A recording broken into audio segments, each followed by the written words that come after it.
Student आज हम लोग सॉल्व करेंगे ये एक मैकेनिक्स का क्वेश्चन। ये क्वेश्चन कितना वजनदार है ये रेफरेंस से ही पता चलता है। ये क्वेश्चन हम लोग को कैनजाओ के बुक में मोमेंटम चैप्टर का एक्सरसाइज नंबर एग्जाम्पल नंबर 3 दिया हुआ है। इंडियन फिजिक्स ओलंपियाड 2014 का क्वेश्चन नंबर ये 5 पूछा जा चुका है। क्लेपनर बुक में ये प्रॉब्लम नंबर 3.14 है और इसको रॉकेट इक्वेशन डेवलप करने के लिए बहुत इंपॉर्टेंट माना जाता है। हम लोग जो रॉकेट इक्वेशन वेरिएबल मास पढ़ते हैं तो उस इक्वेशन को डेवलप करने में इसकी थ्योरी बहुत काम आती है, तो इसको हम लोग डिटेल से समझेंगे। क्या कह रहा है question, 2 man each with mass m stand on a railway flat car of mass m initially at rest. इस तरह का सिचुएशन है, ये रेलवे फ्लैट कार है, इसका मास m है, यहाँ व्हील लगा हुआ है और ये सरफेस पर है। व्हील है मतलब हम लोग को कोई फ्रिक्शन नहीं लेना है और इस पर 2 पर्सन स्टैंड कर रहा है, इसका भी मास m इसका भी मास m। इनिशियली ये पूरा सिस्टम हम लोग को रेस्ट में दिया है। They jump off one end of the flat car with velocity u relative to the car. अब ये जंप कर जाता है और इसका स्पीड u होता है, लेकिन किसके रिस्पेक्ट में? कार के रिस्पेक्ट में। इसका मतलब है इसके अपने पैरों की जो ताकत है, कूदने के लिए जो पैरों की ताकत है वो ये u लगाता है। अब ये चूंकि इस पर कूद रहा है तो स्पीड उसी के रिलेटिव होगा, तो इसके u हम लोग को दिया हुआ है, ठीक है। तो ऐसा करने से क्या होगा, the car roll in the opposite direction without friction. हाँ, फ्रिक्शन हम लोग को नहीं लेना है क्योंकि व्हील हम लोग को दिया हुआ है। Find the velocities of the flat car if they jump off at the same time and if they jump off one at a time. अब हम लोग को 2 केस डिस्कस करना है। पहला केस में कि दोनों एक ही साथ कूद जाए और दूसरा केस में कि पहले ये कूदे और उसके बाद हम लोग को ये कूदे। तो दोनों केस में ये जो फ्लैट कार की फाइनल वेलोसिटी होगी ये मुझे बताना है कि कितना होगा। ट्राई करते हैं। सबसे पहले मैं दोनों को साथ कूदने वाला लेता हूं। तो अगर ये दोनों साथ कूद रहा है तो दोनों को एक बंडल मान सकते हैं। तो इसका मास हो गया हम लोग को 2m और u स्पीड से कूद जाएगा। तो देखो क्या होगा, यहां पर हम लोग को शुरू में दिया हुआ है m प्लस 2m, मास का एक ऑब्जेक्ट हम लोग को ऐसे रखा हुआ है। उसके बाद m जो है अलग हो गया और 2m जो है हम लोग को अलग हो गया। तो ये जो 2m है ये u स्पीड से हम लोग को इधर जा रहा है, तो ये स्पीड हम लोग को इसके रिस्पेक्ट में है, मतलब इसको जब रोके हुए रखेंगे तब ये स्पीड हम लोग को इसका इधर u मिलेगा। हाँ, ये तो ठीक है, ये तो समझ में आया। अब एक क्वेश्चन बच्चों के मन में और अराइज होता है कि ये जो रिलेटिव स्पीड दिया हुआ होता है वो u मुझे इस काट के कूदने से पहले रिलेटिव वाला लेना है या कूदने के बाद रिलेटिव वाला लेना है।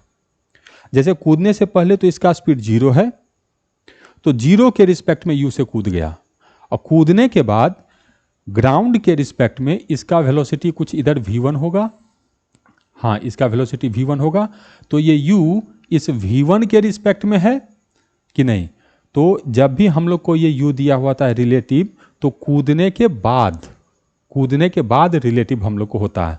तो ग्राउंड के रिस्पेक्ट में इसका वेलोसिटी इधर v1 है, तो ग्राउंड के रिस्पेक्ट में इसका भी वेलोसिटी हम लोग को इधर v1 मिलेगा। तो इसका टोटल वेलोसिटी है हम लोग को u माइनस v1 और इसका टोटल वेलोसिटी है हम लोग को v1 माइनस डायरेक्शन में। तो मोमेंटम को कंजर्व करेंगे तो इसके मोमेंटम का मैग्नीट्यूड और इसके मोमेंटम के मैग्नीट्यूड हम लोग को इक्वल होना चाहिए। तो यहाँ से हम लोग को आया m into v1 should be equal to 2m into u minus v1। अब मुझे लगता है कि ये रिलेटिव वाला टर्म मैंने कैसे किया वो आपको क्लियर है। देखो, ये v1 को हटा देते हैं तो ये रुका हुआ है, तो ये u से जा रहा है, लेकिन एक्चुअली में ये v1 से जा रहा है, तो ये भी हम लोग को v1 से जाएगा। तो यहाँ से हम कैलकुलेट किए तो ये हम लोग को v1 आ गया, v1 equal to 2m divided by m plus 2m into u। हाँ, ठीक है। तो दोनों जब एक साथ कूदता है तो यहाँ पर हम लोग को स्पीड आया v1 equal to 2m divided by m plus 2m into u। हाँ सर, ये ठीक है। अब मैं एक एक कर करके कूदाता हूँ। तो देखो, इसमें सबसे पहले क्या है, सबसे पहले हम लोग को m प्लस 2m है और ये रुका हुआ है तो टोटल मोमेंटम 0। अब क्या हुआ, m प्लस m एक साथ रहा और m हम लोग को इसके रिस्पेक्ट में u स्पीड से इधर कूद गया। तो ये इधर कूदा है तो ग्राउंड के रिस्पेक्ट में देखेंगे तो इधर हम लोग को इसका वेलोसिटी मिलेगा v1। तो इसको भी इधर वेलोसिटी मिलेगा हम लोग को v1। तो इसका इक्वेशन लिखेंगे तो ये मोमेंटम और ये मोमेंटम हम लोग को बराबर होना चाहिए मैग्नीट्यूड में, क्योंकि डायरेक्शन दोनों का अपोजिट है और टोटल मोमेंटम हम लोग को 0 होना चाहिए। तो यहाँ से इक्वेशन लिखेंगे तो ऐसे होगा, देखो m plus m into v1 equal to m into u minus v1। तो यहाँ से v1 कैलकुलेट किए तो ये v1 आया हम लोग को m divided by m plus 2m into you. ठीक है सर, एक स्पीड तो हम लोग को आ गया। अब दूसरे को कूदाना है, तो दूसरे को जब कूदाएंगे तो अब सिचुएशन क्या है कि ये m प्लस m हम लोग को इधर v1 से पहले से ही ये जा रहा है। अब ये m हम लोग को अलग हो गया, ये m हम लोग को अलग हो गया, और m जो है हम लोग को इधर जा रहा है u स्पीड से, m हम लोग को इधर जा रहा है u स्पीड से इसके रिस्पेक्ट में, मतलब ये रुका हुआ है तब, लेकिन ग्राउंड के रिस्पेक्ट में ये इधर जाएगा। और मान लेते हैं इसका वेलोसिटी है हम लोग को v2, तो इसको इधर भी हम लोग को देना पड़ेगा वेलोसिटी v2। तो अब हम लोग v2 फाइंड करते हैं मोमेंटम को कंजर्व करके। चलो अब देखो, इसमें जब हम मोमेंटम लिखेंगे तो इसका मोमेंटम का मैग्नीट्यूड इसका मोमेंटम का मैग्नीट्यूड मिलके 0 नहीं होगा, क्योंकि इनिशियली ये मोमेंटम है और माइनस x डायरेक्शन में है।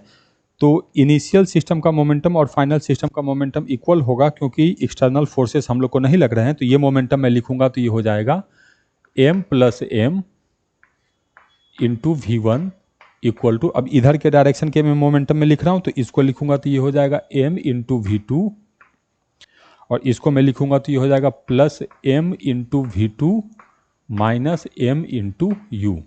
अब ये v1 मैं यहाँ से पुट कर देता हूँ, तो ये आ गया हम लोग को m plus m into v1 को लिखूंगा तो ये हो जाएगा m divided by m plus 2m into you, और इधर प्लस m इंटू यू हो जाएगा, और इधर आएगा हम लोग को capital M plus small m into v2। तो capital M plus small m से अगर मैं डिवाइड कर दूं तो यहाँ से आया v2 equal to m u divided by m plus 2m plus m u divided by m plus m। ये हम लोग को स्पीड आया। तो अगर मैं अब रिजल्ट देखूं, दोनों अगर अलग अलग कूदता है तो जो काट का हम लोग को इसमें फाइनल वेलोसिटी आया, ये फाइनल वेलोसिटी हम लोग को है m u divided by m plus 2m plus m u divided by m plus m। अब देखो, ये स्पीड और ये स्पीड हम लोग को अलग है, ठीक है। तो दोनों एक साथ कूदता है तब काट का अलग स्पीड आता है, और दोनों अलग अलग कूदता है तो काट का स्पीड हम लोग को अलग आता है। ये एक इंपॉर्टेंट ऑब्जर्वेशन है। अब अगर मैं बुद्धि लगाऊं तो सर यहां पर एनर्जी तो कंजर्व रहा नहीं। देखो, मैं ये जो है ऐसे कूदा तो वर्क डन तो यहां पर 0 होगा, यहां भी वर्क डन 0 होगा। तो एनर्जी दोनों में हम लोग को सेम होना चाहिए। ये भी u से गया, ये भी u से गया, ये भी u से गया, ये भी u से गया, तो ये v1 v2 भी हम लोग को सेम आना चाहिए। तो यहां पर दिक्कत क्या हुआ कि इसमें अगर तुम देखोगे तो पहला जो m है ये हम लोग को इधर जा रहा है ग्राउंड के रिस्पेक्ट में u माइनस v1 से, और दूसरा जो m है ये भी ग्राउंड पे जा रहा है हम लोग को इधर u माइनस v1 से। दोनों अपना पैर का क्षमता तो बराबर बराबर लगाया, लेकिन इसमें क्या है, इसमें पहला m जो हम लोग को जा रहा है वो तो हम लोग को u माइनस v1 से ही जा रहा है, पहले बार ऐसे कूदा, और जब दूसरा गया तो दूसरा m जा रहा है हम लोग को ऐसे u माइनस v2 से। ये हम लोग को अंतर आया है, इस कारण से यहाँ वेलोसिटी हम लोग को अलग अलग दिखा है। दोनों पर्सन ने एनर्जी सेम अमाउंट का लगाया है, u स्पीड से कूदा है, इसका मतलब kinetic energy half m u square होगा। लेकिन दोनों का स्थिति एक नहीं है। इसने जो काइनेटिक एनर्जी लगाया वो दोनों रुके हुए काट पर लगाया है, इसने ये रुके हुए काट पर काइनेटिक एनर्जी लगाया है और ये चलते हुए काट पर उतना ही काइनेटिक एनर्जी लगाया है। तो यहाँ पे हम लोग को थोड़ा सा ये डिफरेंस है। अब इस तरह से डेरिवेशन हम लोग करते हैं और इस तरह से कैलकुलेट कर लेते हैं, तो यहाँ हम लोग को इस क्वेश्चन की ब्यूटी जो है वो लॉस्ट हो जाती है, सारा खेल ही खत्म हो जाता है अगर मैं इस तरह से क्वेश्चन को बनाऊं तब। क्वेश्चन में ये जो रिलेटिव स्पीड दिया हुआ रहता है इसका क्या चक्कर है, देखो अगर कोई ऑब्जेक्ट है m प्लस m, अब ये चल रहा हो रुका हुआ हो उससे मुझे कोई मतलब नहीं है, मैं जो भी एनालिसिस कर रहा हूं वो इसी के रिस्पेक्ट में कर रहा हूं, जो भी एनालिसिस कर रहा हूं इसी के रिस्पेक्ट में कर रहा हूं। तो ये पहले भी रुका हुआ था, आगे भी ये रुका ही रहेगा, ठीक है। तो ये रुका हुआ है। अब मान लो मैं कहता हूं कि ये जो m है वो रिलीज हो गया इससे u स्पीड से और ये u इसी के रिलेटिव दिया हुआ है। तो ये रिलेटिव एनालिसिस हम लोग को यहाँ कंप्लीट हुआ इस तरह से, पहले ये इस तरह से था। तो एक्चुअली में क्या होगा, ये जो m है वो हम लोग को इधर कुछ स्पीड v1 से जाएगा, हाँ सर, और ये m जो है वो हम लोग को इधर जाएगा स्पीड u माइनस v1 से, हाँ ठीक है। तो यहाँ से जो मैं v1 कैलकुलेट करूँगा तो ये v1 आएगा हम लोग को m divided by m plus 2m into you, m divided by m plus 2m into you. ये कौन सा वेलोसिटी है, ये इस काट के चलने की वेलोसिटी है? नहीं, ये इस काट के चलने की वेलोसिटी नहीं है, ये वो वेलोसिटी है जो जंप करने के कारण उसको दिया गया है, जंप करने के कारण इतना वेलोसिटी उसको इम्पार्ट किया गया है। कहने का मतलब क्या है, अगर मैं तुमसे कहूं कि ये एक ऑब्जेक्ट है, इसका मास है m प्लस m और ये पहले से इधर जा रहा है हम लोग को v0 वेलोसिटी से, और उसके बाद क्या हुआ कि ये m जो है वो इधर कूद गया है u स्पीड से। तो जब ये m इधर u स्पीड से कूदेगा तो इतना वेलोसिटी इस कैपिटल M को इम्पार्ट होगा। तो अब इस कैपिटल M का जो वेलोसिटी बचेगा वो इधर v0 तो पहले जो था वो रहेगा ही हमको, और इधर मिल जाएगा हम लोग को ये v1, तो इसका वेलोसिटी हो जाएगा v0 माइनस v1। इसी तरह से अगर मैं कहूँ कि यहाँ पर ऐसे m प्लस m ऑब्जेक्ट है, ये इधर पहले से ही इधर जा रहा है ये 10 मीटर पर सेकेंड से, और m जो है इधर कूद गया ऐसे u स्पीड से, ये u इसी के रिलेटिव है। तो रिलेटिव स्पीड से कूदने पर इतना वेलोसिटी उसको कैपिटल M को मिल जाएगा। अब वो चलता रहे, रुका रहे या अपोजिट डायरेक्शन में चलता रहे उससे कोई मतलब नहीं है, इसके रिलेटिव में उसको ये स्पीड मिलेगा। तो इसका मतलब अब ये जो कैपिटल M है इसका जो वेलोसिटी मिलेगा तुमको इधर मिलेगा वो 10 प्लस v1 मिलेगा। डायरेक्ट ये तुमको अप्लाई करना है।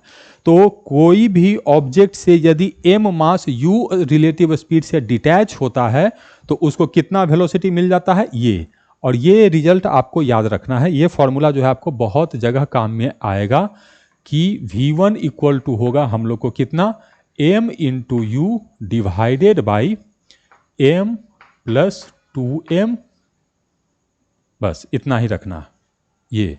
अब इस थ्योरी से हम इस क्वेश्चन को बनाते हैं। तो इस थ्योरी से बनाएंगे तो पहले केस में देखो क्या है, ये रुका हुआ है, हाँ ये रुका हुआ है, कितना मास निकल गया, 2m मास निकल गया। तो हम लोग को v1 जो आएगा ये हो जाएगा कितना मास निकल गया, तो 2m into you divided by m plus 2m। देखो फर्स्ट रिजल्ट आ गया हम लोग को। हाँ, इसमें क्या है जो हम v2 कैलकुलेट करेंगे, तो देखो एक मास निकल गया है ना, तो एक मास निकल गया हम लोग को, एक मिनट यहाँ गलत में लिख दिया, m प्लस m होगा, हाँ हाँ m प्लस m।